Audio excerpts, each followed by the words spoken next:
Olá galera, paz e bênção para todos, Giovanni de Sá e Arthur Alves, e estamos inaugurando o nosso programa, que é o Tem na Bíblia, que vai se basear em quê, Giovanni? Em temas que alguns irmãos têm dúvidas se existe ou não na Bíblia. Bom, nós tiraremos todas essas dúvidas dentro da Bíblia. Por exemplo, no tema de hoje. O tema de hoje é: algum irmão tem comércio, e nesse comércio ele pode vender bebidas, cigarro. Como é que faz isso? Tem isso na Bíblia? Tem alguma forma de sabermos se é possível ou não? É assim que nós saberemos na Bíblia. Mas, se nós precisarmos de outro tema, aonde que nós vamos tirar? Nós vamos tirar de vocês. Então, se vocês tiverem alguma dúvida, comentem aqui embaixo nos comentários do próprio YouTube, que estaremos lendo e baseando nossos próximos programas nas suas dúvidas. E é isso. É isso aí. Vamos nessa? Roda a vinheta.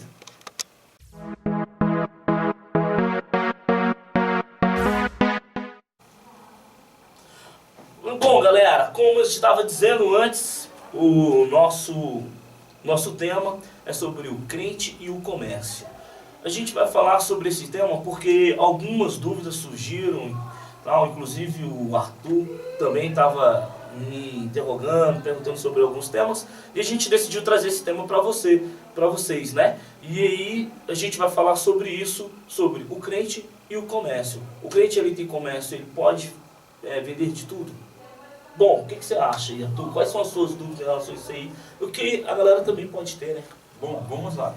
Giovanni, primeiramente falando do cigarro, né? Em relação ao cigarro, a gente não tem muito na Bíblia o que falar. Eu sei, porque o cigarro foi descoberto mais recente, na década do século XVI. Porém, já a bebida, ela é citada na Bíblia várias vezes. Sim. A Bíblia recrimina a bebida, mas tem passagens que Jesus faz a transformação de água em vinho e mais coisas. Ou seja, o que você pode falar sobre a bebida? É certo ou errado? O consumo para depois a venda. Porque o consumo é certo ou errado, mas e a venda?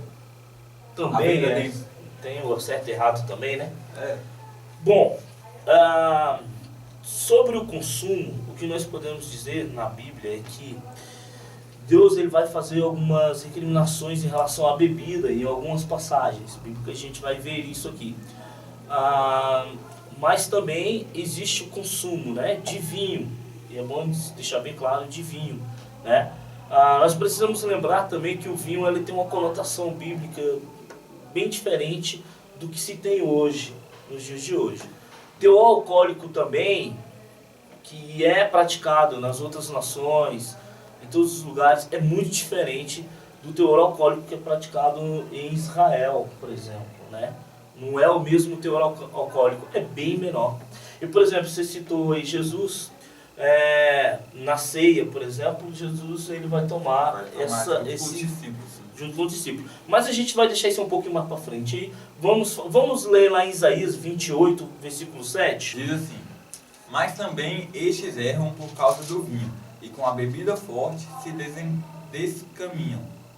Até o sacerdote e o profeta erram por causa da bebida forte. São absorvidos do vinho, descaminham-se por causa da bebida forte, andam errados na visão e tropeçam no juízo. Qual é o problema da bebida em si? O problema da bebida em si, na questão do consumo que a gente está falando inicialmente, é que a bebida, ela tira a pessoa do seu centro de responsabilidade, do seu centro de decisão. A bebida, ela tira a pessoa do seu comando. A pessoa não decide o correto.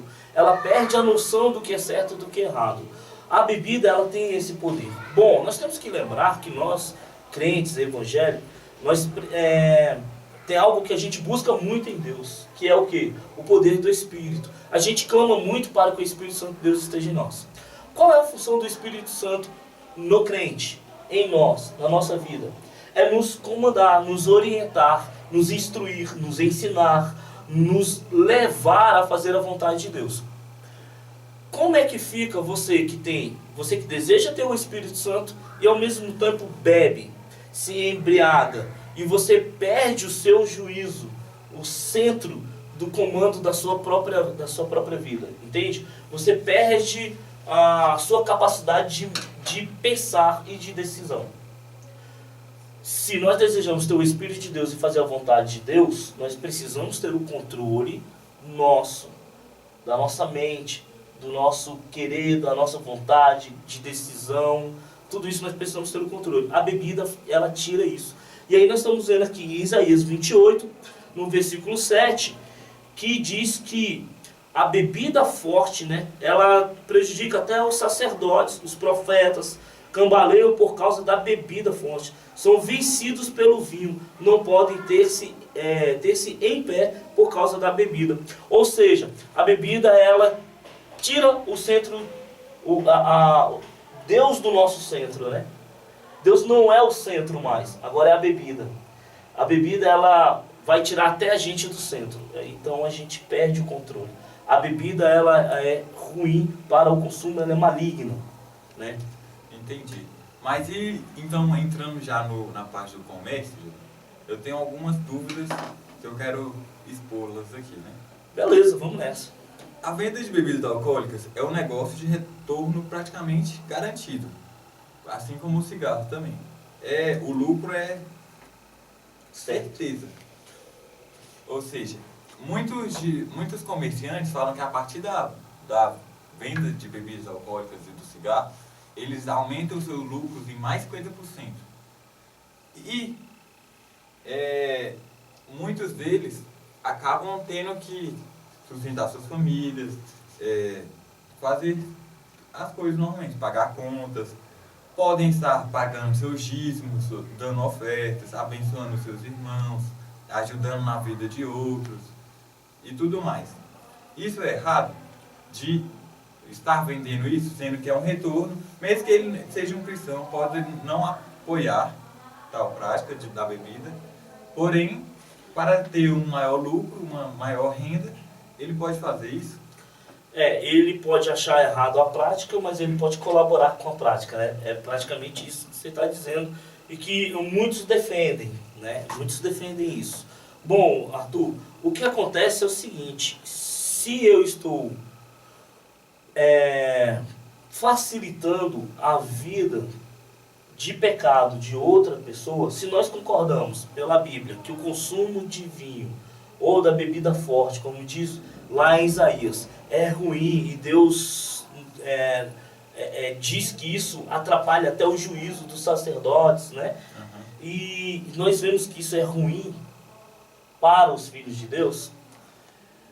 E se a gente acha que isso não é pecado, isso é contra o propósito de Deus, por que nós vamos colaborar para que outros vivam fora do propósito de Deus? Se a missão do crente é trazer luz ao mundo e não trevas. Se nós temos a missão de trazer luz, de trazer salvação, nós não podemos trazer também condenação, né?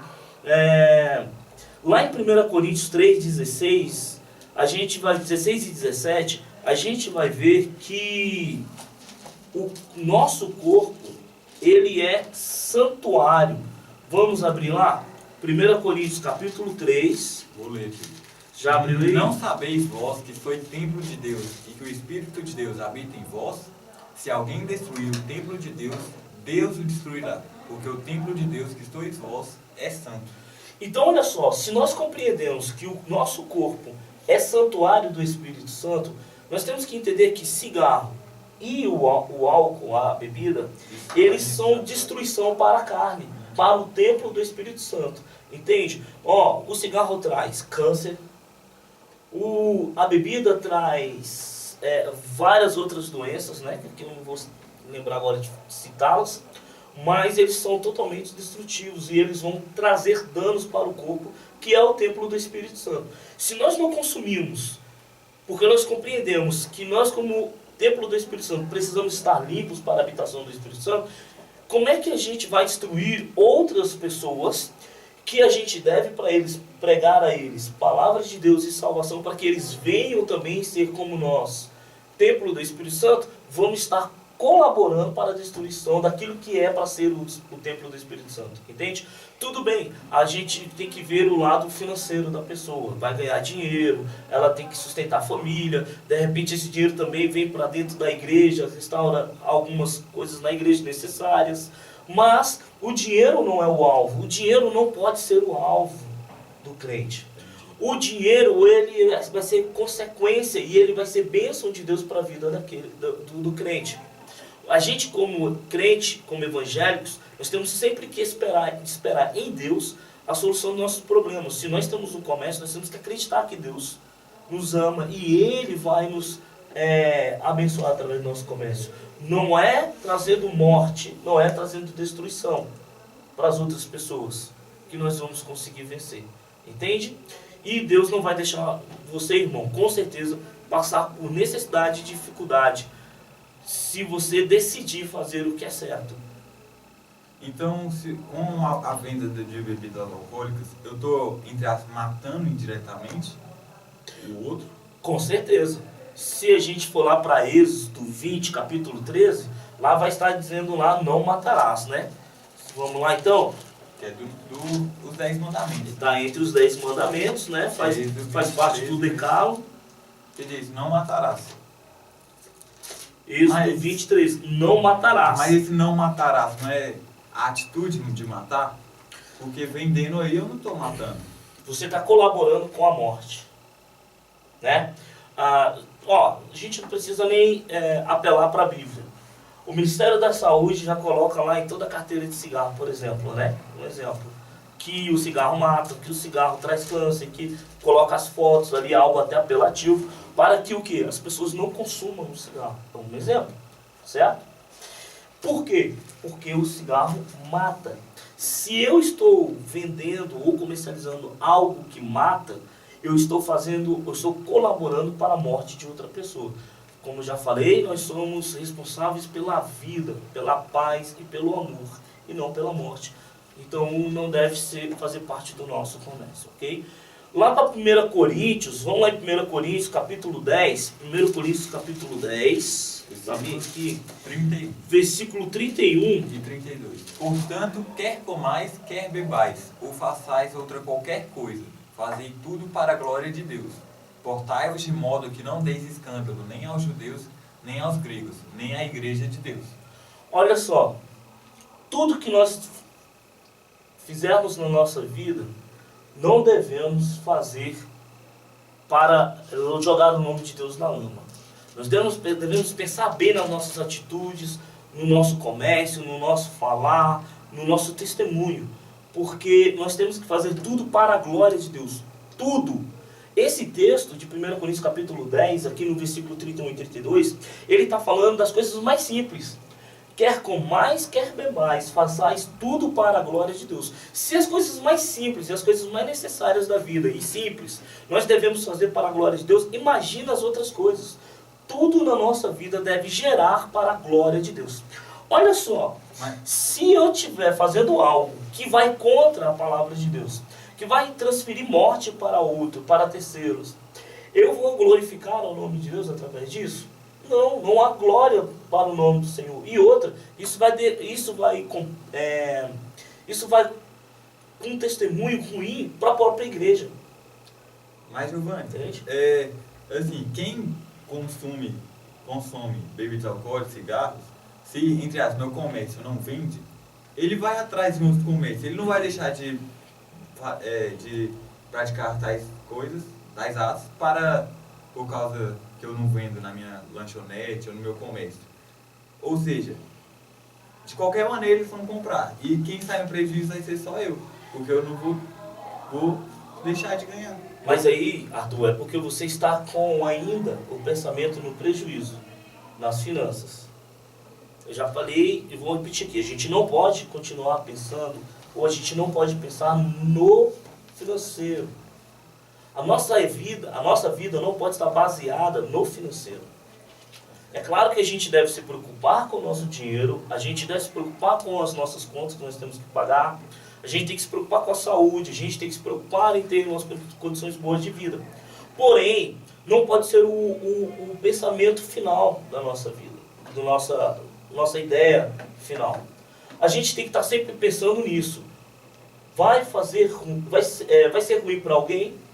Vai depor contra a imagem de Deus? Vai contra a palavra do Senhor? Se for, não pratico. Entende? E não é por costume, mas é porque a palavra de Deus diz: não faça. Beleza. Então, um outro exemplo que eu posso dar é um garçom, por exemplo. A pedido do chefe, ele tem que incentivar o consumo da bebida para gerar lucro para a lanchonete, para o restaurante. E, além do mais, ele vai ser o intermediador, né? Ele que vai levar a bebida para as mesas, Sim. entre outras coisas. Ou seja, isso também é uma prática errônea, porque se ele deixar de fazer essas coisas, provavelmente vai ser mandado embora.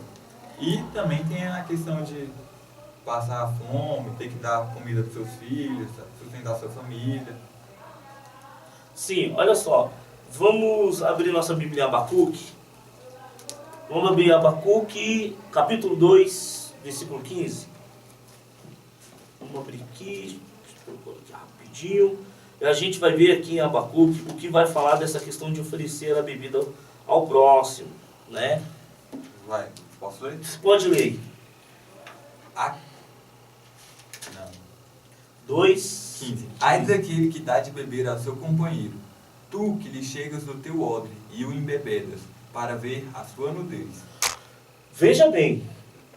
Ai daquele que dá bebida ao teu próximo, ao seu companheiro, ao seu próximo. Por quê? Porque a bebida vai lhe fazer bem. A bebida vai lhe trazer algo proveitoso. A bebida lhe é saudável. A bebida vai lhe trazer somente péssimas consequências.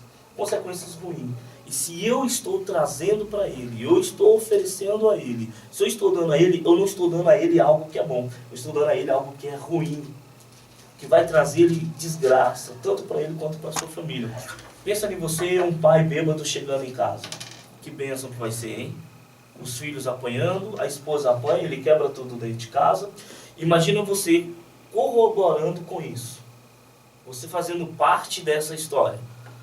Então você está sendo luz ou você está sendo trevas? O crente deve pensar nisso. Ah, mas é o meu trabalho. Bom, querido, eu acredito que Deus é maior do que qualquer outra coisa nessa terra. Ele é capaz de lhe dar um emprego que combine com o que você é diante dele. Beleza. E tipo assim, o garçom, ele está apenas sendo o intermediador, né? Sim. Ele, do vendedor para o consumidor, ele só é o intermediador.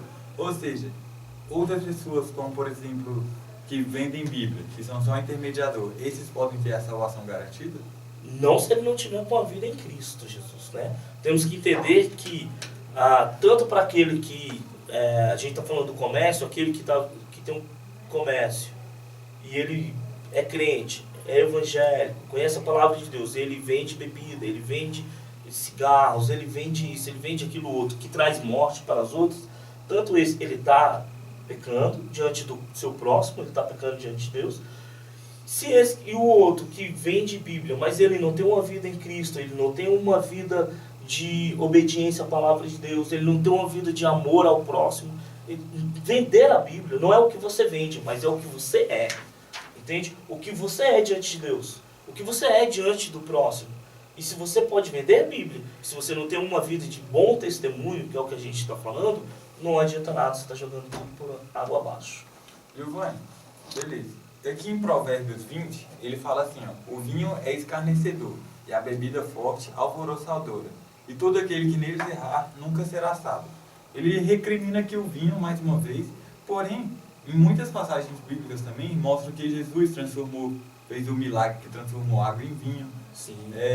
Ele até bebeu do vinho na última ceia, antes dele morrer e ressuscitar. Sim. Ele e seus discípulos, como a gente já tinha comentado. Ou seja, o vinho é escarnecedor ou não? Porque ele fala que, do mesmo jeito que ele fala que o vinho é escarnecedor, fala que Jesus transformou água em vinho. Isso. Temos que ver a consequência. Porque assim, o que é pecado? É o ato de beber é o ato de embriagar-se. A Bíblia condena o embriagar-se, perder o seu juízo, tropeçar no seu juízo, que é o título, é o texto de Isaías que a gente leu. Então eu posso beber sem embebedar. Se você beber sem se embriagar, Isso não é qual errado. que é o problema? O problema é que me fala um nome, uma pessoa que bebe e nunca se embriagou. Todos que bebem, em algum momento já se embriagou. Ninguém para no primeiro copo, né? Ninguém para no primeiro gole. Então esse é o grande problema. Se a gente for ver na ceia, Jesus pegou o cálice foi tomado por eles por causa da ceia. A ceia ela foi no período da Páscoa. Aquela ceia está no período da Páscoa. Aliás, a ceia era no período da Páscoa. O que acontece no período da Páscoa é que eles não comem e não bebem nada fermentado. O fermento é tirado fora. Em Israel sempre foi assim, até os dias de hoje é assim. Então, acredito eu que era aquela ceia, ou aquele cálice, ele tinha ali um suco de uva. Não acredito que seria um vinho de grande levedação ou com grande teor alcoólico. Acredito que era mais para um suco mesmo, tá? Naquele caso. No caso da festa de casamento, acredito eu aí sim que era um bom vinho mesmo, vinho para beber, para festa e tudo mais.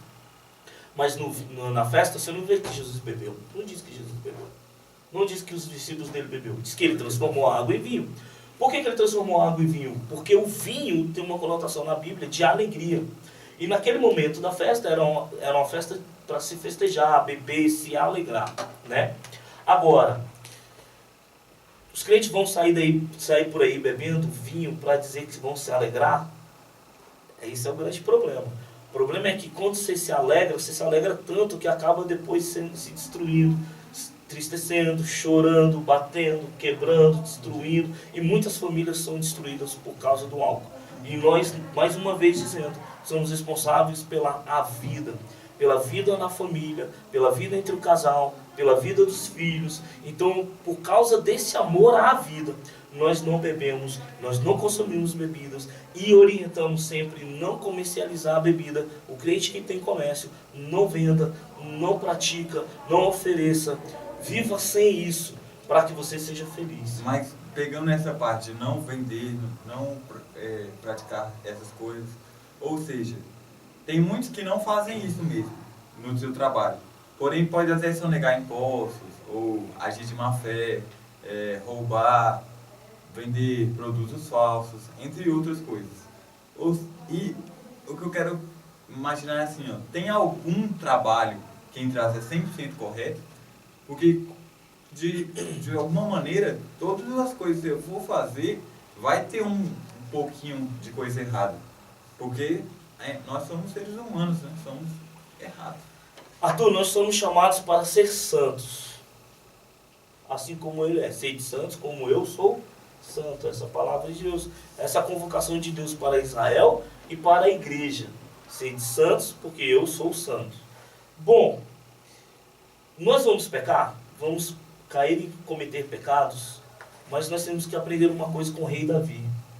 Você cai num pecado, você se arrepende daquele pecado, você não pratica mais aquele pecado. Jesus andou nessa terra sem pecado? Jesus entrou na terra sem pecado. E quando ele fala para nós imitarmos, ou sermos como ele é, como Paulo fala também, sejam meus imitadores como eu sou de Cristo, é porque existe sim uma possibilidade do homem viver nessa terra sem pecar.